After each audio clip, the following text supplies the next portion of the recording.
mga tol, may pumunta uli dito sa ate, no, si ate. Ayan. May mga dala siyang mga coins na mga tol. Ate, anong pangalan mo? Shena, Shena. Ayan si ate Shena, no. Taga saan ka ate? taga Manila. Manila. Ayan, taga Manila pa, no, si ate. So ito yung mga dala ni ate na coins, no. Ito yung binibili natin. Meron siya isang piraso. Ayan, no. Yung labas yung kwelyo niya. Ayan, no, ano. Tapos ito meron siyang iba pang dala, no. Ito yung mga lumang barya, mga tol. Ayan, tapos ito yung commemorative. Ayan, ang daming dala ni ate, no. So ayan, na-replyan ko si ate kahapon, tapos ngayon siya pumunta. So yun, sa mga message, nasa ibabaw lang nare-replyan ko lagi. Yung umiilalim na, hindi ko na binabalikan kasi sobrang dami, no. Tapos doon naman sa comment section, nai-spam pag nagre-reply ako doon. So limited lang yung ano natin doon, yung replyan sa comment section kasi nai-spam siya. Kaya eto si ate, mapalad na-replyan ko siya kasi umibabaw yung kanyang message dun sa messenger ko, no. So ang daming message tsaka comment. Sana maintindihan nyo na hindi hindi lahat ma-replyan ko. So ito si ate, tatanong natin si ate kung may idea siya kung magkano. Ate, magkano mo ibebenta? 30K. 30K, no, mga tol. 30K, parang napasubo tayo dito, mga tol. 30K.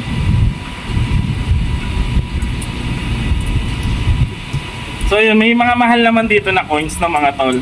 Yung mga ganito, yung octagon, no. Ayan, yung octagon. Ayan, octagon. Tapos ito yung ayan, yung mga kalabaw. Ito mga tol, ito mahal din to eh. Yung pagka yung ganito, yung parang meron siya ditong ayan, parang lunal. Ayan mga tol. Kasi hindi lahat ng ganyang commemorative, no, meron ganyan yung parang lunal. Dito tayo sa General Antonio Luna, mga tol. Tapos ito yung ate, pwedeng tumawad. Mas mataas, parang medyo mataas yung 30K. So yung magkano ba siyempre namasahe ka Maynila. So masambot mo naman yun sa presyo na natin. Pwede ba akong tumawad ng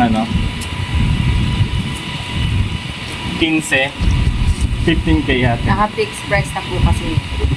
Pero kung pwede, baka 20, 25. 18 ate.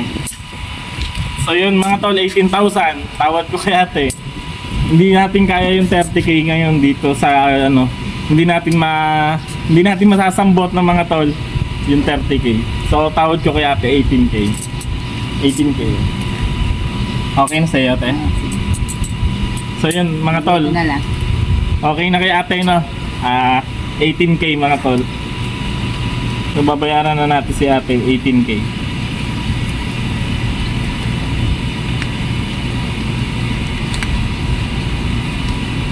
Ayok kami ate. 1 2 3 4 5 6 7 8 9 10 11 12 13 14 15 16 17 18. So yun mga tol, nabayaran na natin si ate 18K para dito sa mga coins, no. So yun ate, pagka huwag mong bibigay yung address ko, ha. Kasi hindi ako natanggap ng walk-in mga tol. Pag nire-replyan ko tapos sinasabi ko yung address ko. So walang walk-in kasi wala naman akong shop. So good deal ate, maraming salamat ha.